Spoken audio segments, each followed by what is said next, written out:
Today we are with KJ Sawka. Now then, KJ is not local, but oh yes, he is a legend. Oh. 100%. No. A little bit about you, your name, your age, and how long have you been playing drums? All right. I'm KJ Sawka, and I'm 46 years old, and I've been playing since just before I turned 12. So, long time. Why drums? Out of everything, why drums? Well, my brother got a guitar when we were young. He's 3.5 years older. And I was like, I want to play something. We're young and didn't have much to do. We kind of lived out in suburbia, sticks a little bit. And there's no phones or anything, back then. And he got a guitar, and I'm like, I want to do something. And then my dad's like, well, hey, your uncle has a drum kit just sitting in his closet. He'll sell it to you. So I earned all the money. I think it was $300 for my paper route. Yeah. And bought that kit. It turns out it was two kits, an old brown, I think it was Ludwig, and it was like it had been refinished with Formica. Which is really strange. Yes. Yeah. And then a old blue sparkle pearl kit. And so I didn't know what I was doing at all. And then I just set up both bass drums. And so from the start, I started doing double bass on this crappy kit, and I love that crappy kit. So you knew no different. You went straight into double kick. Yeah, I was just Mental. playing with headphones on, listening to Iron Maiden and Metallica, and I'm sure it sounded horrible. I didn't know what I was doing. I got like my first drum lesson maybe a year after I started. And there's this guy named Howard Roberts, and he's the son of no. His name is Jay Roberts, and he's the son of Howard Roberts, who started the Musicians Institute of Technology in Hollywood. Yeah, so Jay Roberts, he's a guitar player, but he also played drums. And every time he sat on the drum set, I was like, man, that's the sickest beat. And so he'd tape record the beat on the cassette, and I would just listen to his beats over and over again and just really try to play those beats. Wicked. And he was funky, and he had some like little bit of a metal twist to his funky, almost reggae style. Yeah. And I would just try to emulate that and copy that.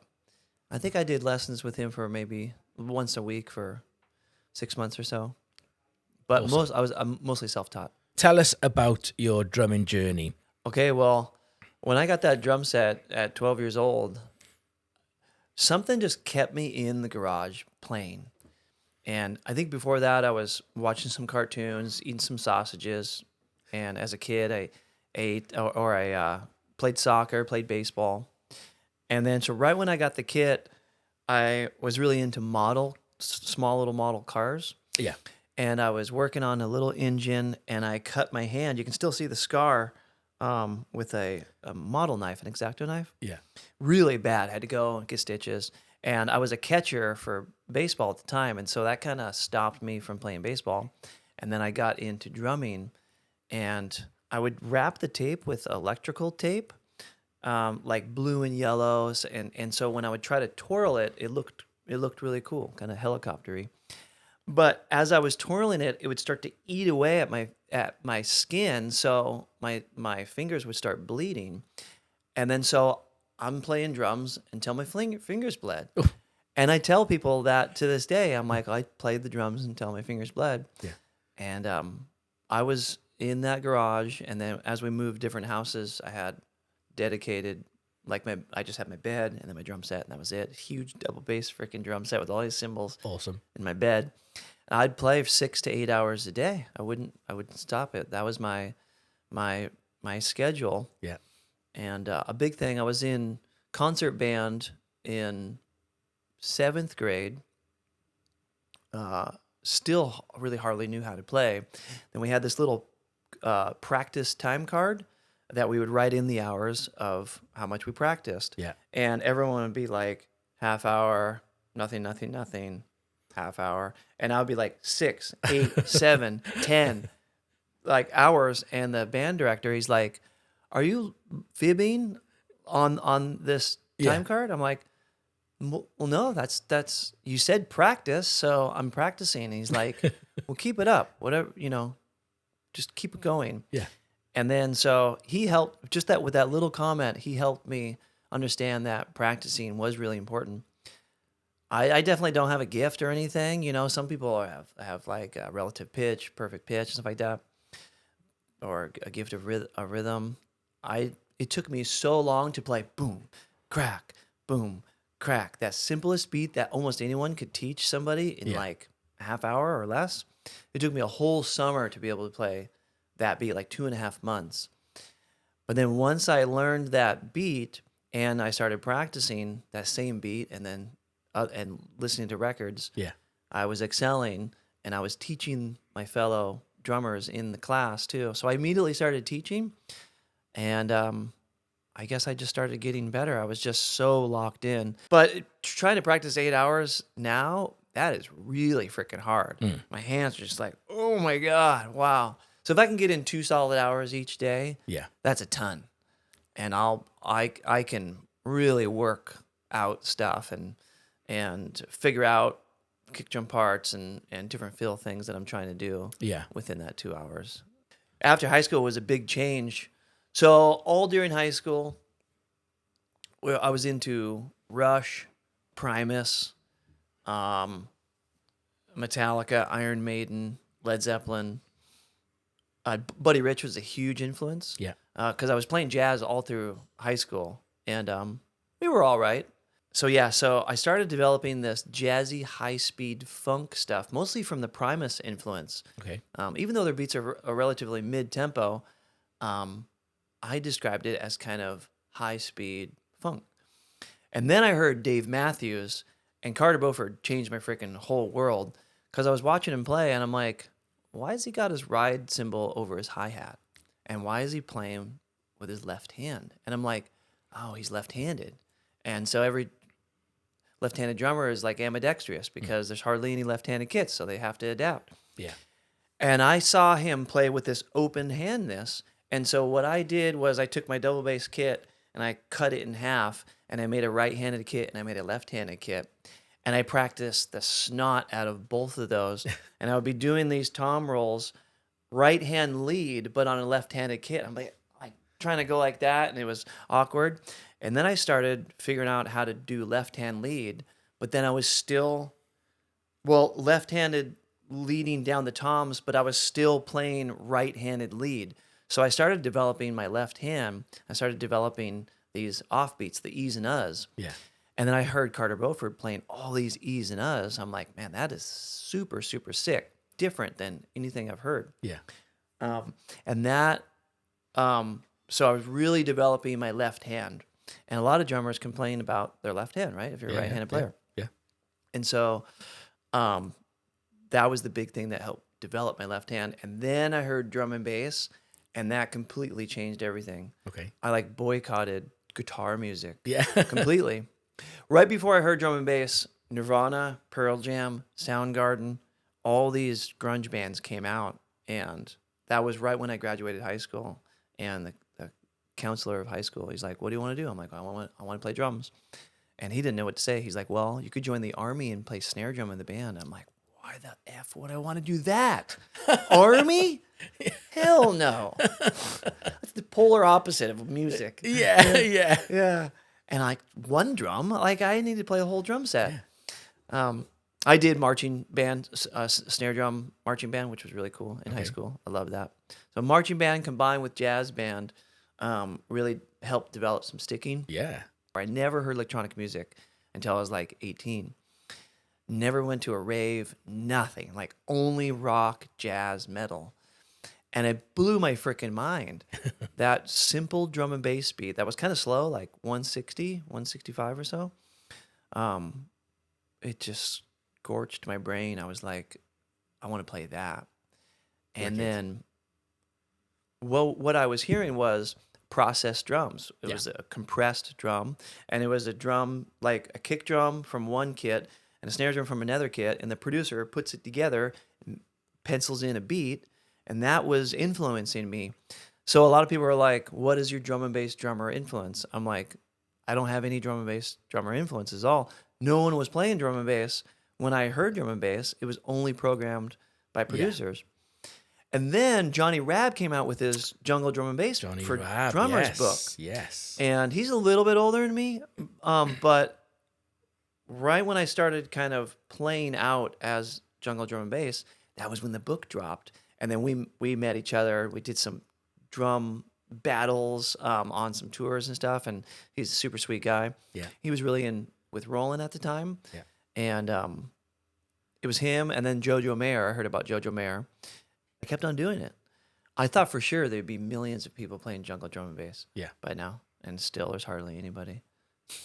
I started touring nationally around America with my jazzy jungle drum and bass improv band, and I thought that was a break. We had this manager who was just our friend, and we hooked up with this jam band booking agent who mostly did East Coast, and he's like, "Yeah, I can get you guys some gigs," and we play these little shitty bars for nobody. Yeah. But we were on tour. Like this was sick. Yeah. And we did 2 big national tours like that. And we didn't really get anywhere, but people did start hearing about our band, especially in the jam band community. They're like, "Who's this crazy, dark drum and bass band that's all live?" And that band didn't make it. We broke up. And then I hooked up with my friend Blake Lewis. Actually, just before that, Michael Shreve of Santana, drummer of Santana, he saw me at a gig, and he came up to me after the show, and he's like, "Do you do drum lessons?" I'm like, "Yeah." He's like, "I'm Michael Shreve. I'm in Santana." I'm like, I was just like, holy shit. Yeah. I'm like, my first thought was, because I didn't know who he was, my first thought was, why would the drummer of a huge band ask me for drum lessons? So I was like, "Are you the keyboard player?" Like, I asked him that because it didn't make any sense why a really big drummer would ask me for drum lessons. And he's like, "No, I'm the drummer." He's like, "I want to learn how to play the jungle drum and bass." I'm like, wow. Okay, so I started teaching him.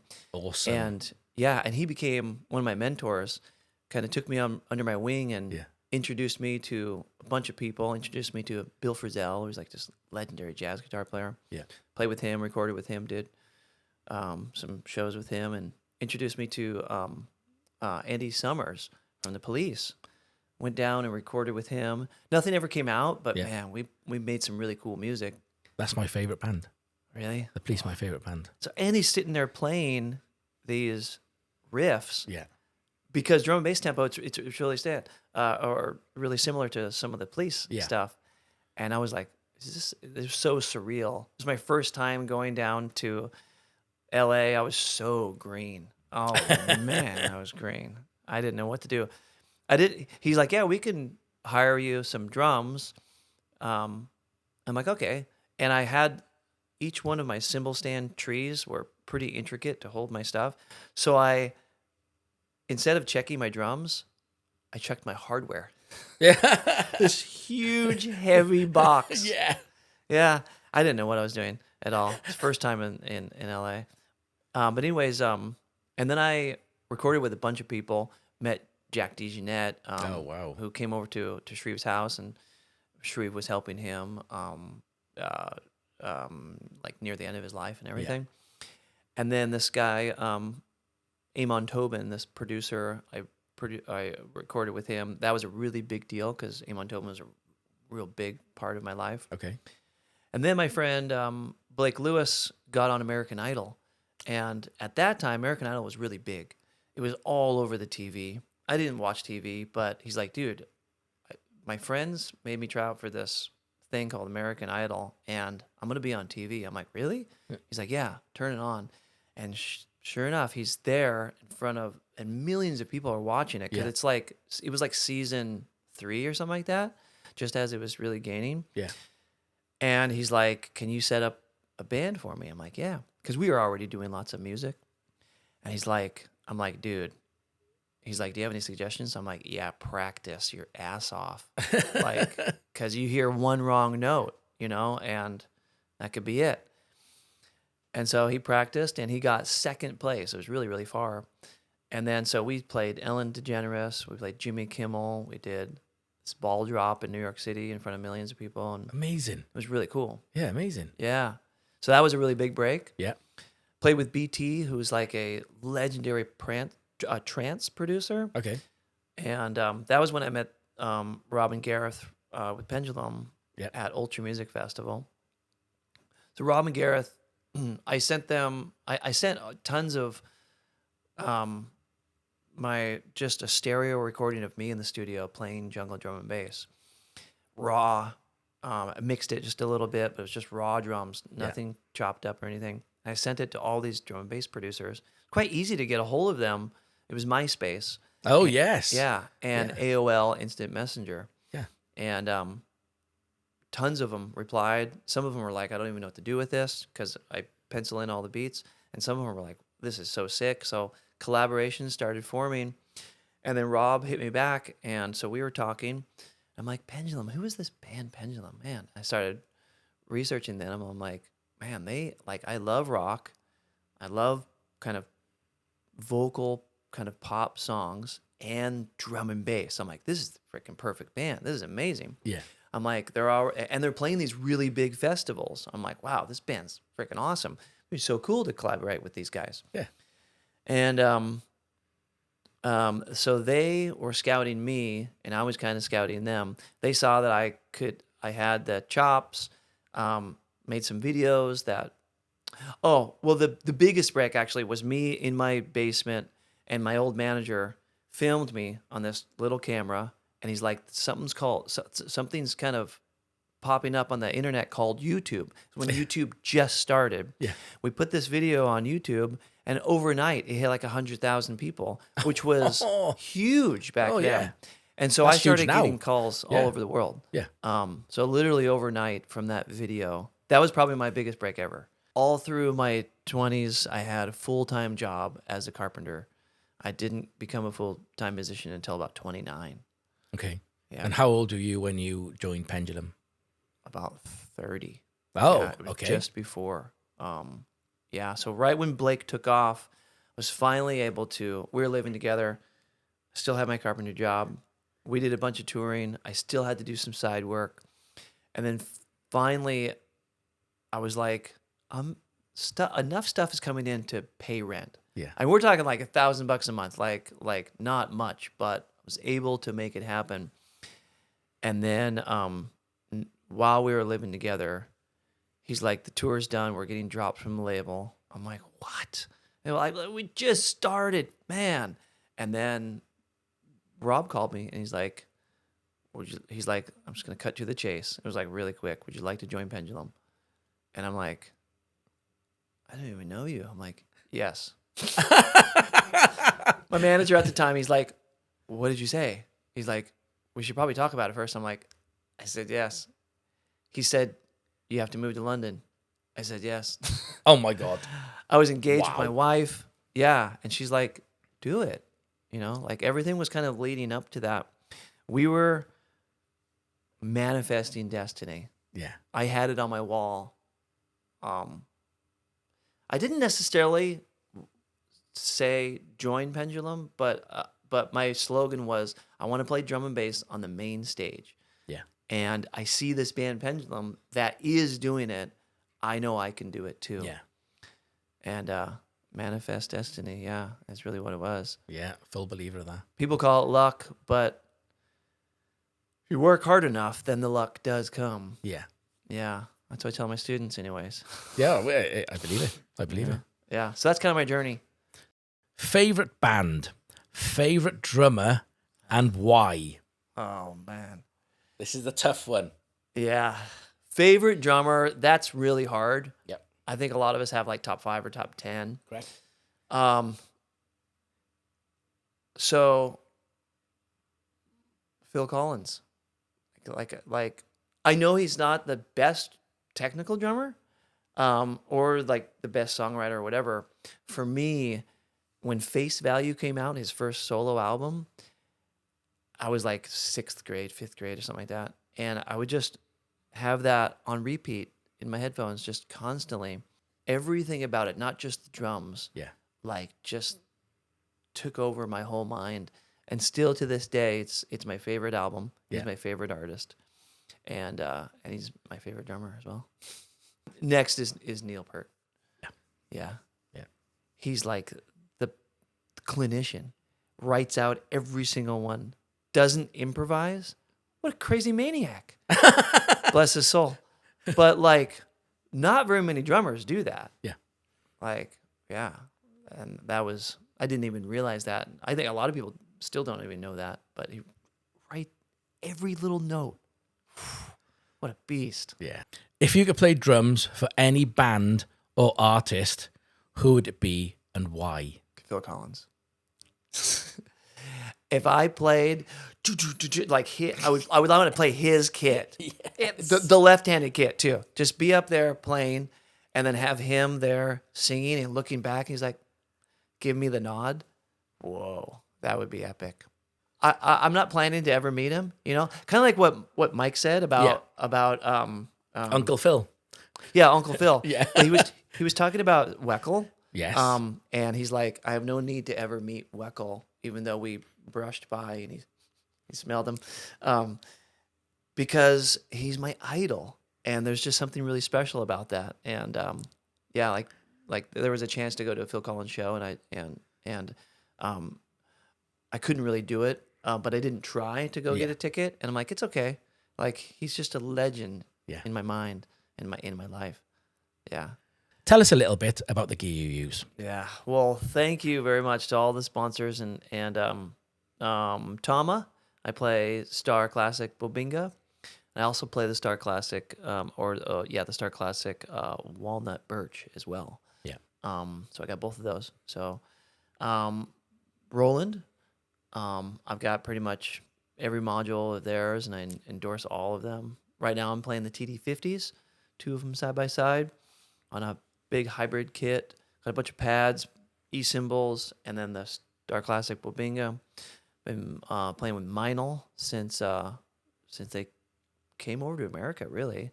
Met them at NAMM, and love them. I play the Byzance traditional and Byzance brilliant. I think all my cymbals are Byzance, yeah. And Vader sticks. Yeah. Love Vader. Been playing their sticks forever. Since I was a kid, actually. Yeah. Yeah. Yeah. Evans heads. Yep. I've been playing Evans heads forever.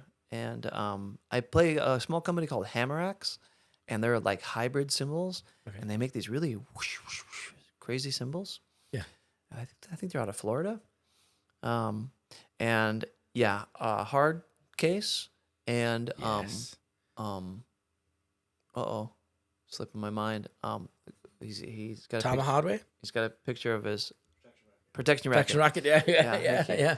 Yeah. Protection racket. I haven't talked to them for a while, but yeah, and I have probably 40 partnerships with plug-in companies, Ableton, so many. Yeah. And we're always doing like competitions and giving out free plugins and remix contests and stuff and product demos and things like that. You do programming for those guys? So you do sample packs and stuff? Yes, I have 16 sample packs right now that I've been. Sample packs is one of my really big things that I do. Yeah. My website's got all the sample packs on it. I do expansion packs. I just did a brand new one for the SPD SX Pro. Nice. It's the only one in existence right now. Nice. And it's really, really cool. Yeah. Standalone, or else I made a bundle that comes with a bunch of lessons. Because some people are like, I don't even understand this thing. And so I teach people about the modules and how, and just what is their goal. You know, if they just want to bust out the default patches, that's great. Or they want to plug in an extra cymbal. Sometimes it's really basic stuff, but it's a crazy device. They're like, I don't even know where to start. Yeah. Even if you're a seasoned drummer, they're like, man, this is out of my league. It's a minefield, absolutely. Yeah. Yeah. Yeah. Yeah. That's amazing. We're going to post a clip of you playing. Can you tell us a bit about it? Yeah. This is a montage of a bunch of different shows, and mostly with Pendulum, and some of these is just myself taken just with an overhead shot in my studio, and it's almost all crazy jungle drum and bass stuff. Yeah, and as far as technique goes, most of it is I'm playing linear style patterns, and that's kind of my big thing is linear.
As the build progresses, I'll be like.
we've got one final question for you. You could ever do a collaboration, Pendulum, with who would it be? Not Phil Collins. Right. Someone else. Who did we ask you the other day? Andy Gangdine. He wants to play for Stevie Wonder. Of all the people he's played for, his dream gig would be Stevie Wonder. Yeah, that's amazing. So if you were doing a collaboration Pendulum with so-and-so and you know you can bring something to the table, what artist would it be? I think it would be cool for us to do a collaboration with Baby Metal. Have you heard of Oh, them? yeah. Yeah, that would be sick. I'll go viral. That would go pretty big, I think. Yeah. They're nuts, sick musicians. And I think it's 3 really young-looking tiny girls who just freaking crush it. The band is like ridiculous. Yeah. That would be wild. Yeah, that'd be cool. That's mental. I just thought about that. I don't know. That's mental. Off the cuff. Yeah. Okay, final thing for you. You're not the biggest of drummers. I'm pretty small. Pretty small. Oh, yeah. That's very personal. No, you're not the biggest of drummers. So my question is, how and where the hell do you get your energy from behind that kit? Because you are an animal. Where does it come from? Like, how? Yeah. Well, it comes from all those freaking years of playing, I think, 8 hours a day. And I work out a freaking ton, keep my stamina up. One, I don't want to be a freaking fat ass in the mirror. Yeah, I think I just want to look good, feel good for myself. Yeah. It's purely myself, you know?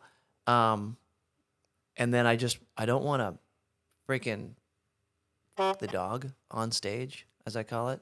Can we say? You can say what you want. You know, I've seen a couple drummers mess up on the big stage, and oof, it's tough to. I can only imagine what they're going through. I've messed up too. We all mess up. It's just the way it is. There was one little note last night on the first song. I was like, man, just slightly out of time. It happens. Usually, it's mental. It's not physical. But I want to make sure that the physical side is there, and if I'm not 100% on some sort of fill or beat, it stays in my stick bag. I do not pull it out whatsoever. I'm not going to try to do that in front of 10,000 people. No. Yeah. But we do take risks, though, all the time. You know, we jam a little bit and stuff and twist and turn the tunes. I'll go halftime for a second and, go back to the double time. Yeah. Mix it up. Yeah. Yeah. Mix it up. Yeah. KJ, thank you so much for flying into Cardiff today. I'm sorry you were kind of denied access and you've got a £7 hotel room, but thank you all the same for spending time with us and inviting us to the show tonight, which we are bouncing for. Good. Bouncing. You are not local because obviously you're currently living in Vegas, but my God, KJ, you are a legend. Thank you so much. Thank you so much. Thank you.